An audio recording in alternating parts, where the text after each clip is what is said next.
네, 안녕하세요. 거꾸로 있는 셀프 슈퍼바이즈 러닝입니다. 네, 오늘은 4월 27일인데요. 벌써 4월이 가고 있습니다. 네, 2024년에 4개월이 지났는데요. 3분의 1이 지났죠. 여러분들은 연초에 세우셨던 목표의 3분의 1을 달성하셨는지 궁금하네요. 네, 저희 거꾸로 있는 셀프 슈퍼바이즈 스터디도 거의 몇 개 안 남았고요. 저는 네, 목표로 세웠던 거 거의 달성해 가고 있는 것 같습니다. 네. 오늘은 저희 이승현님과 함께 DPO라는 유명한 논문이죠. 어, Direct Preference Optimization. Your Language Model is Secretly a Reward Model. 뭐 이런 네, 굉장히 도발적인 제목을 가지는 논문을 한번 리뷰해 보도록 하겠습니다. 승현님 안녕하세요. 안녕하세요. 네, 잠깐 그러면 또 저희 짧게 자기소개하는 시간을 가져보도록 하겠습니다. 네, 안녕하세요. 저는 이승현이라고 하고요. 현재 삼성 리서치에서 그 LLM 쪽 세이프티 위주로 연구를 하고 있습니다. DPO 논문을 평소에 뭐 나온 지가 좀 된 것 같은데 혹시 언제쯤 처음 보셨나요? 이번에 공부하시면서 처음 보신 건가요?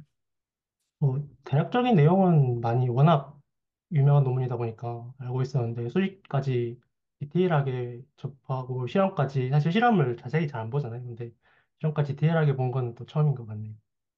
네, 그러면은 발표를 기대하면서 네, 들어보도록 하겠습니다. 잘 부탁드립니다. 안녕하세요. 오늘 리뷰할 논문은 DPO 논문이고요. 제 이름은 이승현입니다. 그리고 스탠퍼드 첼시핀 교수님 연구실에서 나온 논문입니다.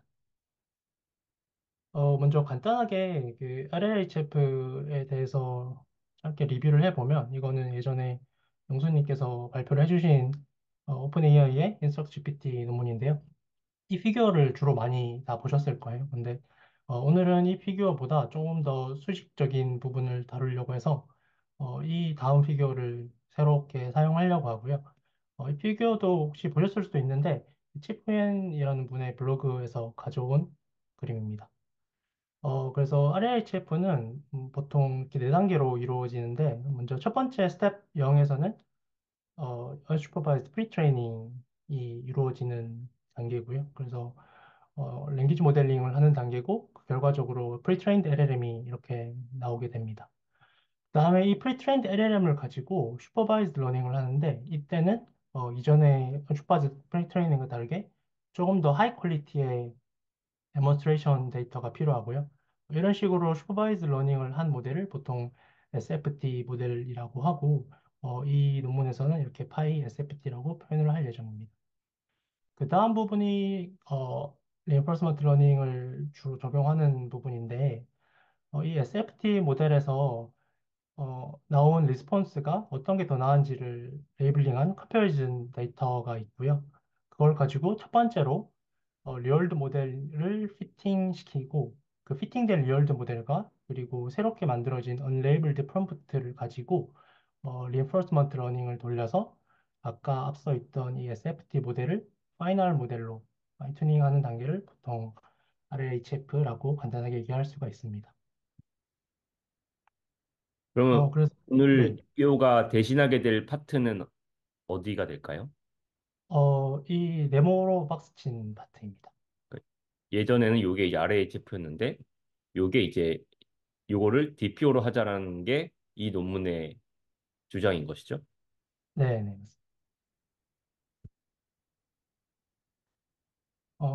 그래서 RHF의 특징은 이것도 저희가 예전에 스터디에서 다뤘던 내용이고 재용님께서 말씀해 주신 부분인데 이제 첫 번째로는 SFT에서 부족했던 맥락적인 그리고 사회적인 답변을 하도록 학습을 좀 더 하는 장점이 있고요.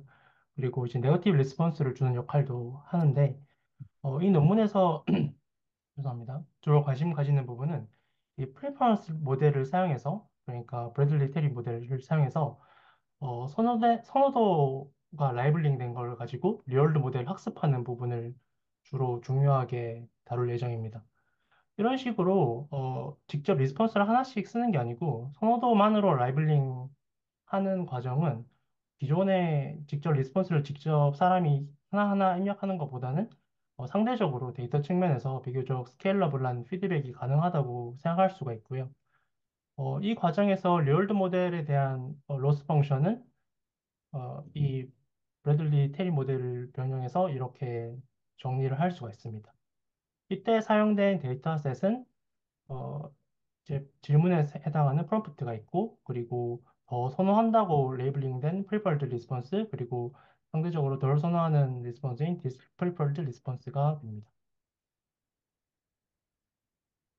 어, 이제 강학습에도 여러 알고리즘이 있는데, 흔히 최근에 라지 랭귀지 모델에서 사용되는 알고리즘은 주로 PPO가 많았고요. 그 PPO는 이제 Proximal Policy Optimization이라고 예전 오픈 AI에 있던 존 슐만이 어, 만, 쓴 논문인데, 보시면 아까 앞서서는 간단하게 말했을 때는 단순히 리얼드 모델과 폴리시 모델만 얘기했지만, 실질적으로 이 PPO를 학습을 하기 위해서는 그 학습의 안정성이나 효율성을 위해서 밸류 모델도 필요하고요. 그리고 이 익스페리언스 버퍼라는 부가적인 여러 요소들이 더 추가적으로 필요하게 됩니다. 여기서 보시게 되면 이 그림은 사실 되게 유명한 그림 있잖아요. 네, 모델이 4개 들어갑니다. LM이. 그리고 이게 이제 학습 대상이 되는 거죠, 이게. 폴리시 모델. 네. 굉장히 무거운 알고리즘이다라는 거를 인지하셨으면 좋겠고요. 네. 네.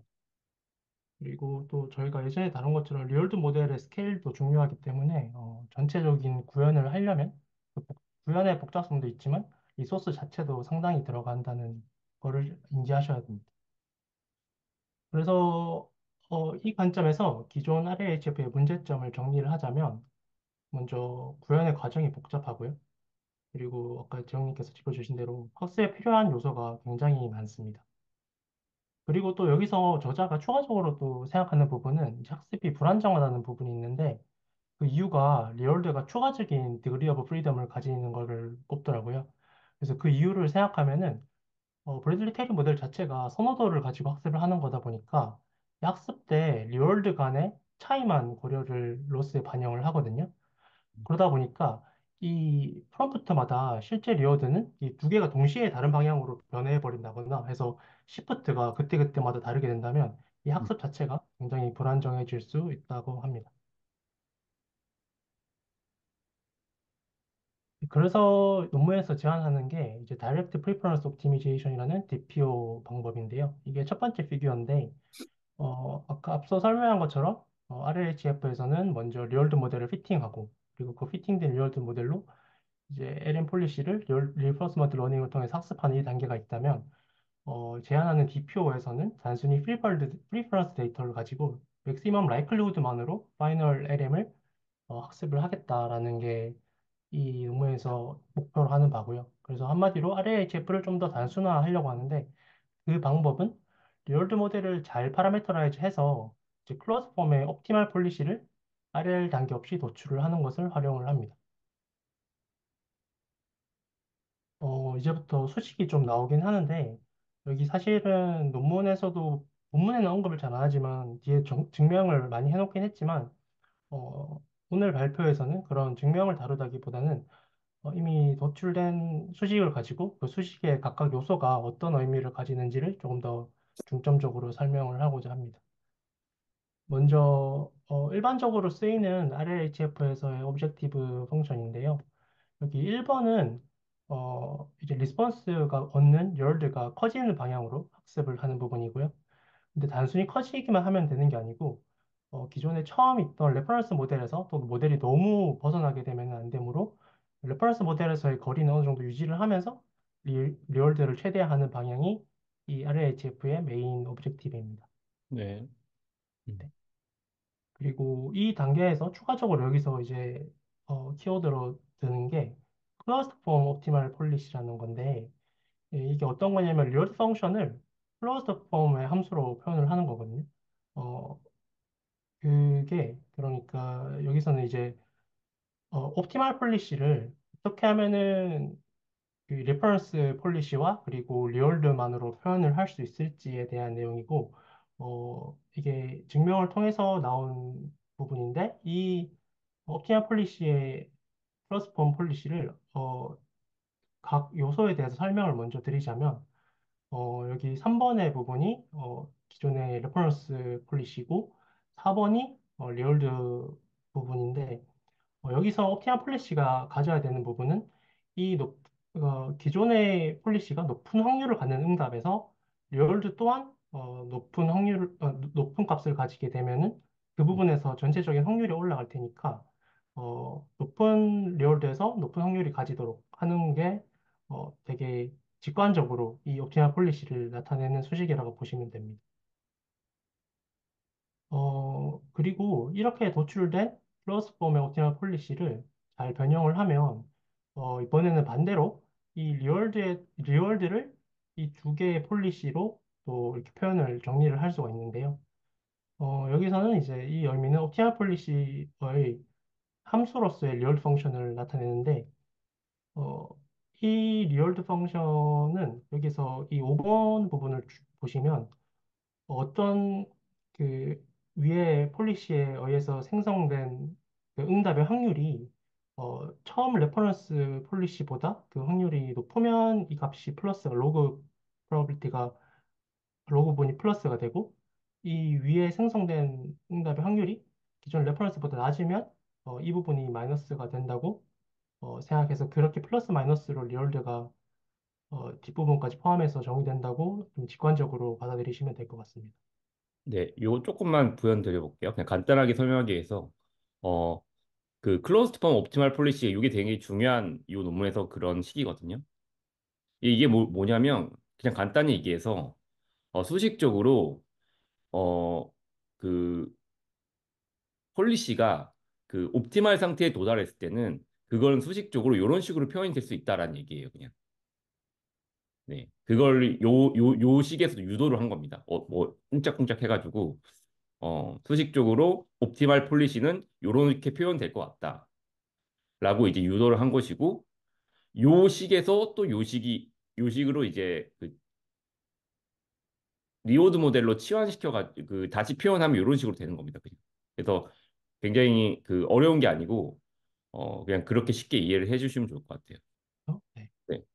그래서 이 부분이 여기 보시면 이 Z 부분이 파티션 음, 펑션 부분인데 사실 이 부분이 Y가 모든 Y에 해당하므로 실질적으로는 계산이 불가능한 부분이어서 되게 개념적인 수식이긴 한데 이게 음, 이후 부분에서 이게 어떻게 다뤄지는지를 다시 다루고자 하고요. 네. 네, 그래서 이번에는 DPO의 폴리시 오브젝티브에 대해서 설명드리겠습니다. 앞서 브래들리 테리 모델에서 리얼드의 오브젝티브가 이렇게 나오잖아요. 음, 근데 그리고 앞 페이지에서 도출한 이 리얼드에 대한 새롭게 도출한 이 펑션을 이 각각의 그러니까 브래들리 테리 모델에서 R 부분에다가 단순히 그냥 치환을 시켜줄 수가 있는데요. 그렇게 치환을 시켜줘서 정리를 하면은 이 아래에 DPO 폴리시 오브젝티브가 됩니다. 그래서 여기서는 보시면 수식에 이제 리월드가 하나도 없지만 실질적으로는 이게 리월드를 치환했던 거기 때문에 이 폴리시 사이의 비율을 임플리시트 리월드라고 보고요. 왼쪽에 있는 거를 프리펄드 리스폰스에 대한 임플리시트 리월드 그리고 뒤에 있는 거를 디스프리펄드 리스폰스에 대한 임플리시트 리월드라고 볼 수가 있습니다. 그래서 이런 식으로 정리를 하면 갖는 장점이 아까 첫 번째 제가 잠깐 문제점으로 설명한 부분 중에서 기존의 방식 자체가 그 프롬프트마다 실제로 이 리월드 자체가 시프트가 할 가능성이 있다고 했는데 이런 식으로 주면은 이제 그 가지고 있던 디그리 오브 프리덤이 이 확률을 사용하기 때문에 확률의 범위로 노멀라이즈 되어가지고 학습 음. 과정에서 임의의 방향으로 시프트할 가능성이 되게 줄어들게 된다는 장점이 있다고 합니다. 네, 뭐 단순하게 그냥 그 엔지니어링적으로만 얘기하면 그냥 리오드 텀이 사라졌습니다. 네. 기존의 그 서로게이터 그 오브젝티브에서 리오드 텀이 사라졌고 그러면은 그게 이제 사라졌냐 진짜로 아니다. 그거는 이제 임플리시 리워드의 형태로 존재하는 건데 그 임플리시 리워드는 프리퍼런스 데이터셋으로부터 직접 학습될 수 있다. 뭐 그런 얘기죠. 음,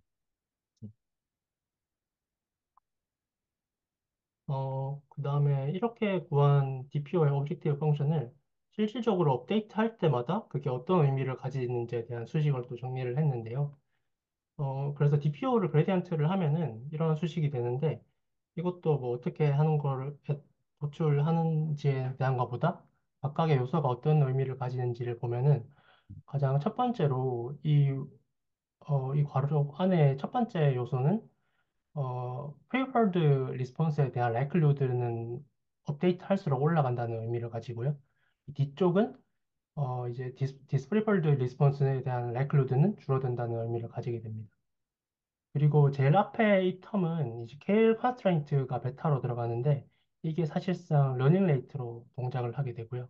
음, 그리고 이 가운데 부분은 지금은 아까 실제로는 이 인플레이션 리월드인데 이거를 그냥 임의로 R에 이렇게 R이라는 기호를 써보자면은 이거는 어떤 의미를 가지냐면은 그 선호되는 리스폰스의 리월드가 훨씬 더 원래 커야 정상인데 이 학습 과정에서 혹시 뒤집혀서 뭐 비선호되는 리스폰스의 리월드가 더 높게 나온다거나 그럴 경우에는 오히려 이 값을 더 크게 주거나 그리고 방향을 정해주는 식으로 해서 음, 이거를 그 부분을 좀 완화시켜주는 역할을 하는 부분입니다.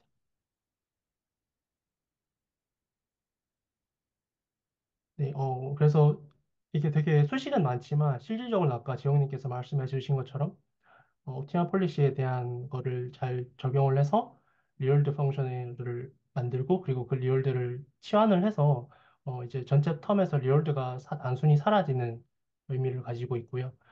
아까 처음에 말한 DPO의 아웃라인을 살펴보면은 그 RLHF에서 가지고 있던 부분에서 이 reinforcement learning 부분이 제거가 된다는 의미를 가지고 그리고 그러다 보니까 이 unlabeled prompt 자체도 사라지는 상황이 됩니다. 음, 그리고 아까 처음에 이 PPO를 구현할 때 상당히 많은 요소가 들어가고 구현 힘들다고 했는데 이 부분 자체가 다 스킵되고 그리고 이제 그럼으로써 이래서 리소스가 적게 사용하게 되어서 학습 자체가 되게 효율적으로 변한다고 보시면 되겠습니다. 네, 그래서 DPO 아웃라인을 다시 한번 정리해 보자면 리월드 모델을 이제 리파라메타이즈 해서 이런 어떤 어, 폴리시에 대한 함수를 만들고 그리고 SFT 모델에서 만든 이제 컴패리즌 데이터를 가지고 이 모델을 가지고 맥시마이징 라이클리후드만 단순히 하는 문제로 복잡한 문제가 되게 단순하게 변했다고 생각을 하시면 되고요. 이 과정에서 저자들은 리얼드 모델이 그럴 때 임플리시트하게는 존재하고 있으므로 임플리시 리얼드 모델을 휴먼의 프리퍼런스에 핏하는 과정이다라고 이야기를 합니다. 음, 그래서 이렇게 노출된 DPO 방식으로 실험을 몇 가지를 하는데요. 어, 먼저 첫 번째는 이제 그 포지티브 센티먼트를 최대화하는 그런 문제를 먼저 실험을 해봤는데, 영화 리뷰에 대해서 이제 GPT-2 엑셀을 사용해서 영화 리뷰에 대한 페어를 먼저 생성을 하고요. 그리고 센티멘트 클래시파이어를 도입을 해서 이거를 실질적으로 그라운드 트루스 리얼드 펑션으로 사용을 하고 이 생성된 페어에 대해서 이제 프리퍼런스 레이블링을 해줍니다. 그리고 이 데이터를 가지고 이제 DPO, 그리고 PPO, 그리고 이제 SFT를 사용해서 여러 방법들을 비교를 하려고 하고요. 그리고 이렇게 학습을 했을 때, 그, KL 값과 그리고 실제로 그 그라운드 트루스로 측정한 리얼드 값의 어떤 트레이드오프가 어떻게 되는지를 실험적으로 분석을 하였습니다. 네. 그래서 먼저 이렇게 그래프가 나왔는데, 첫 번째 1번을 보시면 이제 DPO가 노란색인데, DPO가 다른 뭐 PPO나 방식들보다 가장 효율적인 KL 대비 빠르게 리얼드가 상승하는 곡선을 보여줘서 DPO가 가장 효율적인 트레이드오프를 보여줬다고 하고요. 음, 그 반면에 이제 PPO는 이제 옵티말이 이제 여기서는 1이다 보니까 옵티말에는 도달하지 못했다고 이야기를 하고 그리고 이제 SFT가 밑에 여기서는 프리퍼red FT를 이제 SFT라고 보는데 음, SFT 대비 DPO의 성능이 크게 향상되었다고 분석을 하고 있습니다. 네. 그렇죠. 네. 약간 체리픽 느낌이 좀 나긴 합니다. 네. 네, 맞아요. 진짜 그래서 음, 사실 이게 실험을 보면은 막 그렇게 엄청 탐색 범위를 넓게 파이터 파라미터들을 탐색 안 했더라고요. 그래서 그러다 보니까 음, PPO 같은 경우에도 이게 사실은 뭐 더 조절했으면 끝까지 올라갔을 수도 있긴 한데 여기서 끊겨 있고요. 음, 근데 그러다 보니까 또 저자도 좀 그런 부분에 대해서 조금 더 강조를 하고 싶어서 그런지 이제 어떤 발표에서 이제 이 그래프를 또 설명을 하던데 음, 사실 PPO 자체가 그 KL 컨스트레인트에 따라서 되게 불안정하게 학습이 되거든요.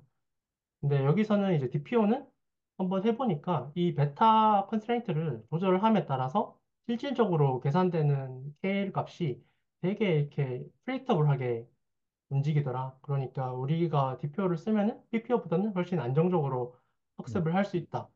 음. 그래서 그런 부분에서 좀 뭔가 좋은 부분을 더 효율적인 부분이나 안정적인 부분에 대해서 강조를 많이 하는 것 같습니다. 요 맥시마이즈 포지티브 센티멘트 요게 어떤 태스크인가요? 이게 그, 입력이 뭐고 출력이 뭐예요? 네, 이게 그 영화에 대한 리뷰를 생성하는 내용인데 네. 그 리뷰를 생성했을 때 그 생성된 리뷰가 긍정적. 긍정적인 네, 아, 네네. 평가하는 겁니다. 그래서 더 긍정적인 거에 대해서 여기서 그 음. 옵티멀 클래시파이어가 더 긍정적이면 1을 리얼 들어주고요. 덜 긍정적이면 0을 리얼 들어주는 그런 모델입니다. 긍정적으로 뱉도록 선호를 계속 주는 방식으로 이해했습니다. 네. 음. 그렇게 프리퍼런스 자체가 그렇게 복잡한 프리퍼런스는 아닌 것 같아요. 네, 보기. 네, 그런 것 같습니다. 그리고 만약 아무래도 예, 예. 요 태스크가 세이프티였으면 어땠을 것 같나요, 혹시? 그러면 쉽지 않지 않을까요? 이게 단순히 0과 1로 구분도 안 될 뿐더러 그리고 축tat 디멘전 자체가 너무 또 다양해져서 네, 쉽지 않을 것 같습니다. 맞아요. 그래서 저는 약간 요 태스크가 되게 쉬운 태스크를 골랐다고 생각이 들었고, 네, 네, 그 우리가 현실에서 다루는 수많은 그런 프리퍼런스 러닝 문제에서, 어라이먼트 러닝 문제에서 과연 이런 퍼포먼스를 보여줄 수 있을까라는 좀 의심이 많이 드는 것 같습니다. 네, 네, 맞습니다. 음, 굉장히 잘 예쁘게 다듬어진 DPO의 성능을 보여주기 위한 실험이라고 생각이 되고요. 음, 그리고 이제 두 번째 실험이 이러한 DPO가 그럼 실제 데이터셋에 대해서는 저런 아까보다 더 복잡한 데이터셋에 대한 태스크에서는 어떻게 동작을 하는지에 대한 실험을 했고요. 여기서는 그 레딧에 대한 어떤 내용이 있으면 음, 그거를 이제 TLDR이라고 하는 서머라이제이션을 얼마나 잘하는지에 대한 태스크고요. 그렇게 생성된 리스폰스를 여기서는 평가를 사람이 직접 하기도 하는데 주로 GPT-4를 사용해서 평가를 해서 기존에 원래 있던 서머라이제이션 데이터 대비 이제 GPT-4가 생각했을 때 더 잘했다 못했다를 윈 레이트로 평가한 실험입니다. 음, 그래서 보시면 여기 노란색 부분이 DPO인데 이제 DPO가 뭐 전반적으로 높은 윈 레이트를 보여주고 있고요. 그리고 또 여기서는 샘플링 템퍼레처를 계속 0부터 1까지 바꿨거든요. 그래서 템퍼레처를 계속 바꿨음에도 대체로 어떤 거는 PPO 같은 경우에는 보시면 되게 빠르게 하락을 하는 그래프를 보여주는데 이 DPO는 템퍼레처를 1까지 올려도 그래도 뭐 PPO보다는 상대적으로 음, 좀 강건하게 반응을 한다라고 하고 그리고 아까랑 마찬가지로 이제 여기서도 SFD가 주황색인데 주황색 대비 DPO가 더 나은 성능을 보여주고 있다고 합니다. 네, 그리고 여기서도 태스크가 뭔가 프리퍼런스도 되긴 하는데 좀 뭔가 그런 뉘앙스보다는 서머라이제이션을 얼마나 잘하냐 약간 그런 느낌이긴 합니다. 음, 그리고 그 다음 실험은 이제 엔트로픽 HH 함레스네스 프로블레스 데이터인가요? 네, 그 데이터를 가지고 이제 싱글턴 다이얼로그에 대한 리스폰스 생성을 하는 실험을 마찬가지로 DPO가 얼마나 어, 리얼 프리퍼런스 데이터셋에 잘 동작하는지 평가하려고 실험을 했고요. 이번에도 마찬가지로 GPT-4가 생성된 응답을 평가하도록 했습니다. 그래서 여기서도 DPO가 노란색 그래프인데 보시면 DPO가 이제 물론 처음에는 더 낮긴 하지만 이 전체적인 실험에서 가장 높은 부분을 찍은 거는 결국 DPO가 찍어서 그래서 뭐 저자들은 그래도 DPO가 가장 높은 윈레이트 값을 얻긴 했다 이런 거를 이야기를 하고 있습니다. 재밌게 여기서 그리고 비교가 빠졌네요. 네, 그래서 여러 가지 많이 빠져 있는 게 있더라고요. 왜 여기서 PPO가 없을까라는 생각을 해봅니다. 제가. 베스트 오브 N이 있긴 한데 베스트 오브 N이랑 거의 유사하네요, 성능이. 네, 그래서, PPO는 여기 왜 없을까요? 네, 어, 짓궂게 이게 질문을 안 해봅니다. 네. 꼭 그런 식으로 나올 때마다 이게 하나 더 이제 음, 장점을 어필을 하는데 여기서도 마찬가지로 DPO가 수렴 속도는 빠르다. 약간 음, 그런 느낌으로 이게 파이팅 스텝 따라서 얼마나 빨리 올라가는지를 보여주는데 상대적으로 조금만 초반부에 빠르게 어느 정도 값에 수렴하는 것을 들면서 음, DPO의 학습 효율성을 그래도 학습은 빠르게 잘 되잖아요. 약간 이런 식으로 이야기를 하는 듯합니다. 그 다음으로 좀 중요하게 봐야 되는 부분이라고 생각을 하는 게 DPO의 일반화 성능이거든요. 그래서 아까 앞에 했던 실험 중에서 이제 TRDL Summarization 데이터셋에 파인튜닝을 한 모델을 이번에는 그 Out of Distribution 데이터셋인 CNN 데일리 메일 아티클을 이번에 요약을 해보라고 하는 일반화 성능을 평가하는 실험을 했는데요. 여기서도 보시면 이것도 GPT-4에 의해서 평가를 했는데 어, 이게 이 레이트는 그라운드 스로스 대비 얼마나 DPO가 잘했는지 그리고 그라운드 스로스 대비 얼마나 DPO가 잘했는지에 대한 수치인데 그라운드 스로스보다는 못하지만 그래도 DPO가 PPO보다는 아웃 오브 디스플레이에서 성능이 더 낫다라는 거를 이야기를 하고요. 그래서 사실 PPO에서 그런 RL에서 주로 아웃 오브 디스트리뷰션 성능을 얻는 부분이 그 음, 언레이블드 프롬프트를 사용을 해서 좀 더 다양한 탐색을 해가지고 일반화 성능을 올리는 식인데 네. 우리는 언레이블드 프롬프트를 사용 안 했는데도 뭐 여기서는 DPO가 PPO보다 낫거나 아니면 뭐 그 정도의 일반화 성능을 얻을 수 있다고 볼 수 있지 않냐 음, 이런 식으로 연구의 물꼬를 좀 트는 실험이라고 보면 될 것 같습니다. 음.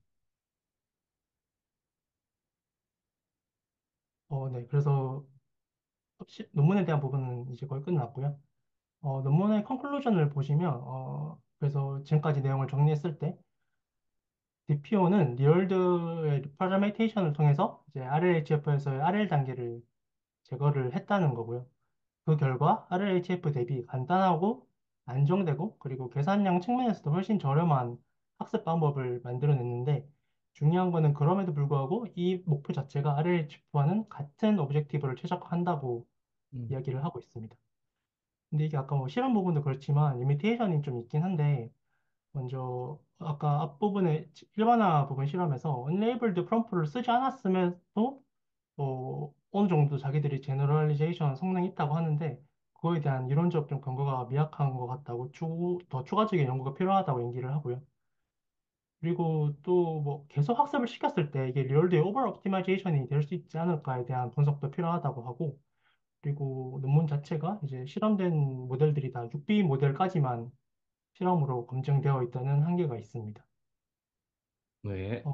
그리고 이제 마지막 슬라이드인데요. 이거는 그 DPO 저자 중에 한 분인 에릭 미셸 분이 이제 sergey 레빈 교수님의 광학습 수업인 이제 CS285에서 한 슬라이드에 있던 내용인데 이제 DPO가 항상 잘 되는 건 아니고 실패하는 경우도 있거든요. 그 실패하는 경우에 대해서 다룬 슬라이드인데 예를 들면 아까 그 TLDR이라는 거에서 어떻게 썸머리를 잘하는지에 대한 리스폰스를 생성을 했을 때 이 추천된 것과 그리고 리젝티드 된 것 둘 다 첫 번째로 TLDR 토큰이 있습니다. 이렇게 둘 다 같은 토큰으로 시작을 하게 되면은 이 아까 처음에 중간에 말씀드린 DPO의 그레디언트 식을 봤을 때 얘가 그 첫 번째 토큰이 같아버리면 그 부분은 캔슬이 되더라고요. 그레디언트 부분이. 그렇게 해서 이렇게 학습된 값이 TLDR은 학습을 오히려 못하게 되는 그런 단점이 있다고 하고요. 그래서 이런 문제가 필요한 상황에서는 좀 더 뭐 데이터를 다르게 생성을 한다던가 아니면 다른 방식을 쓴다던가 해야 된다고 합니다. 네, 발표는 여기까지 하겠습니다. 네. 수현님 수고 많으셨고요. 제가 좀 이 얘기를 이런 질문을 드리고 싶어요. 그러니까 그 뭐 DPO는 뭐 일종의 얼라이먼트 러닝 방법 중에 하나잖아요. 그러면 우리가 얘기하는 얼라이먼트 러닝이라고 하는 것은 궁극적으로 뭐를 추구하는 건가를 얘기해 봤을 때 제가 생각했을 때는 우리가 어쨌든 아까 앞에서 그 그림으로 한번 가볼까요? 앞에 그 네 단계로 이렇게 나눠서 보여주신 그림. 네네, 요거요. 회색 말씀이시죠? 네네네, 요거. 여기서 나온 SFT에서 가지고 있는 답변의 디스트리뷰션. 뭐 우리가 이걸 뭐 폴리시 디스트리뷰션이라고 많이 얘기하는데, 요거의 디스트리뷰션을 아까 말씀해 주신 것처럼 그런 사회적인 맥락 혹은 프리퍼런스에 맞게끔 쉐이핑하는 거라고 생각을 하고 있습니다. 그래서 이미 SFT 모델은 답변을 어떻게 해야 되는지는 다 알고 있는데 앞에 어떤 컨텍스트가 들어오냐에 따라서 자기가 가지고 있는 답 중에 가장 확률적으로 높은 값을 답변으로 내보낸다는 거죠. 근데 그게 이제 사회적으로 문제가 되거나 원하는 프리퍼런스가 아닐 수 있으니까 그것들을 강화학습을 통해서 뭐 이랬던 거를 뭐 이런 식으로 쉐이핑을 하는 게 이제 어 얼라이먼트 러닝이고요 이거든요. 근데 첫 번째 질문이 이런 거예요. DPO가 사용하는 셋, 프리퍼런스 셋은 어떻게 만들어지는가? 그러니까 이 질문을 왜 드리냐면 보통 RAHF에 사용되는 그 데이터 셋은 아까 얘기했던 unlabeled prompt는 왜 unlabelled냐면 그거를 SFT 모델에 입력해서 나온 답변을 이용하려고 하기 때문이거든요. 그래야지 이 SFT 모델의 폴리시를 샘플링 하는 거잖아요. 그리고 그 샘플링에서 리오드 모델을 통해서 프리퍼런스를 받아가지고 그걸 학습을 하는 건데 이 DPO의 프리퍼런스 셋은 어떻게 만들어지나요? 이거는 이게 과연 이게 그러면은 이게 SFT 셋에서 만들어지는 건가? 그러니까 시작점 이 시작점이 이 셋이 시작점이 될 수 있는가? 디스트리뷰션에 폴리시 음, 디스트리뷰션. 네. 음. 우리가 흔히 많이 얘기하기를 어떤 얘기를 하냐면 온 폴리시 데이터 셋이냐, 오프 폴리시 데이터 셋이냐 이 얘기를 많이 하잖아요. 네네. 온 폴리시라고 하는 거는 내가 그러니까 출발하고자 하는 SFT 모델에서 만들어진 셋이고 오프 폴리시라고 하는 거는 내가 대상으로 하는 SFT 셋에서 만들지 않은 셋이고 그럼 그쵸. 이 DPO는 온 폴리시인가 오프 폴리시인가? 음, 이건 어떻게 그 보세요?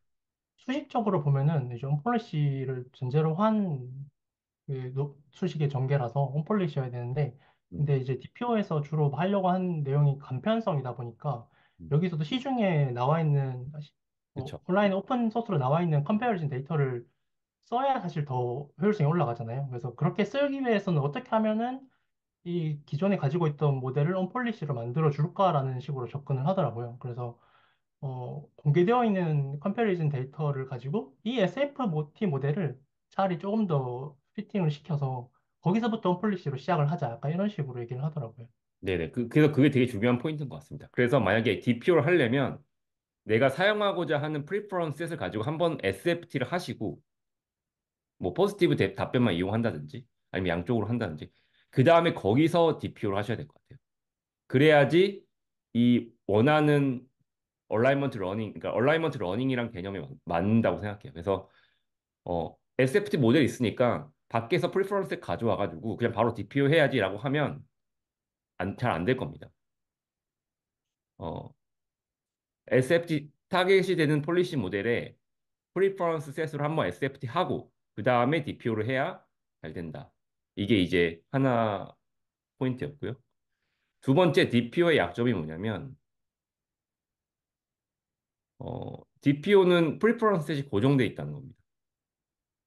근데 이제 승현이 아시는 것처럼 저희 그 예전에 공부했던 것처럼 처음에 그 오픈 AI든지 엔트로피든지 RAHF를 오프라인으로 했었잖아요. 그러니까 오프라인이라는 거는 이제 프리퍼런스에 한 번 만들어 놓고 그걸 고정시켜 놓고 계속 썼는데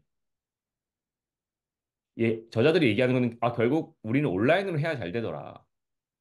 그런 얘기를 하고 잖아요. 근데 이게 왜 그런 거냐면 이 폴리시 모델 자체도 계속 그레디언트 업데이트가 되기 때문에 아까 얘기했던 맥락에서는 이 폴리시 디스트리뷰션 자체가 계속 바뀌는 거예요, 이렇게. 그럼 바뀐 디스트리뷰션에 대한 프리퍼런스 셋을 가지고 방어학습을 해줘야 되는데 오프라인 RAHF는 그걸 안 하다 보니까 이게 성능이 점점 안 나오는 거예요. 그래서 엔트로픽에서 그렇기 때문에 결국 온라인 RAHF를 해야 된다 이런 주장을 했었잖아요. 네, 근데 이 DPO 같은 경우에는 프리퍼런스 셋을 고정하고 있기 때문에 여기서도 퍼포먼스 로스가 생깁니다. 음, 그렇죠? 네, 그래서 제가 생각했을 때는 이 DPO를 정말 잘하려면 아까 얘기했던 SFT를 하자. 사전에. 그 대상이 되는 셋을 가지고. 그리고 어 프리퍼런스 셋을 업데이트를 하자. 근데 이제 그게 이제 쉽지 않겠죠. 요즘에 그런 논문도 좀 나오고 있습니다. 그래서 근데 어, 뭐 매번 업데이트 하는 건 어려우니까 뭐 예를 들면은 뭐 몇 번 돌면 한 번 업데이트하고 뭐 이런 식으로 많이 또 가는 것 같아요. 음, 음. 그래서 그런 두 개의 이 그 구멍, DPO의 두 개의 구멍. 하나는 SFT를 꼭 해야 되는 것. 두 번째는 프리퍼런스 자체를 주기적으로 업데이트 해야 되는 것. 이 두 개를 어, 꼭 같이 염두에 두시면서 이 DPO라는 방법을 어, 현업에 적용해 보시면 좋지 않을까 생각이 들고요. 네, 그거는 어떻게 보세요? 어쨌든 우리는 그 프리퍼런스를 이 DPO 자체는 컴패리슨 셋으로 직접 학습하는 거잖아요. 네네, 그러니까 LM에 프리퍼런스 셋을 넣어가지고 요걸 리워드 모델로 쓰는 거잖아요. 네, DPO에서는. 그렇기 때문에 우리가 프리퍼런스 셋이 엄청 많지 않아도 LM 자체에서 어느 정도 일반화 능력을 갖고 있기 때문에 이 리워드 모델 자체가 어느 정도 일반화된 선호를 스코링 해줄 수 있을 것 같은데 이 DPO 같은 경우는 그게 아니잖아요. 아까 잠깐 언급하신 것 같기도 한데 그 뭐죠? 오버 오버 오버핏. 네네. 네. 어느 정도의 프리퍼런스 러닝까지 이 DPO로 가능하다고 보시나요? 살짝 아까 얘기했던 것 같긴 한데요. 음,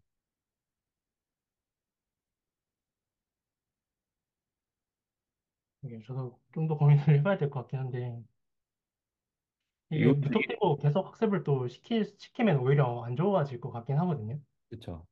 네, 그래서 이 DPO의 오버피팅 문제가 또 한동안 또 한참 이슈였습니다. 아까 그렇게 얘기해 주신 것처럼. 그래서 이 부분도 그러니까 그 프리퍼런스가 되게 복잡한 것들, 아까 얘기했던 세이프티 같은 것들은 사실 DPO로 하긴 저는 어렵다고 생각하거든요. 아니면 데이터셋이 프리퍼런스가 엄청 크거나 네, 프리퍼런스셋이 엄청 커서 뭐 밀리언 단위여가지고 그거를 전부 학습할 수 있을 정도로 크고 그걸 계속 업데이트 해줄 수 있으면 DPO가 굉장히 훌륭한 방법일 것 같으나 그게 아니라고 하면은 어, 리어들 모델을 통해서 강학습을 하는 게 낫지 않을까. 물론 이것도 이제 뭐 리소스랑 뭐 여러 가지의 트레이드 오프긴 하지만 네, 내가 대상으로 하고 있는 그 태스크가 얼마나 복잡한 프리퍼런스를 가지는지 같은 것도 고민을 같이 해봐야 되지 않을까. 아까 네, 그 센티먼트 맥시마이제이션은 네, 되게 프리퍼런스 되게 간단한 거잖아요. 어떻게 보면. 네, 뭐 서머라이제이션도 마찬가지인 것 같고 제가 생각했을 때는. 그래서 그런 또 타겟 태스크에 따라서 이 DPO를 쓸까 말까 같은 건 좀 음, 고민을 같이 좀 해봐야 되지 않을까 생각이 들었어요. 네. 그래서 뭐 DPO에 대해서는 할 얘기가 굉장히 많은데 요건 또 다음 기회로 하기로 하고 네, 승현님께 오늘 그 논문 발표의 소감 듣고 마치도록 하겠습니다. 어떠셨나요? 어, 네. 저 처음에 논문을 고를 때는 되게 가볍게 골랐는데, 이제 DPO의 무게를 시간이 길어질수록 자꾸 제 순서가 다가올수록 무게가 무겁게 느껴지더라고요.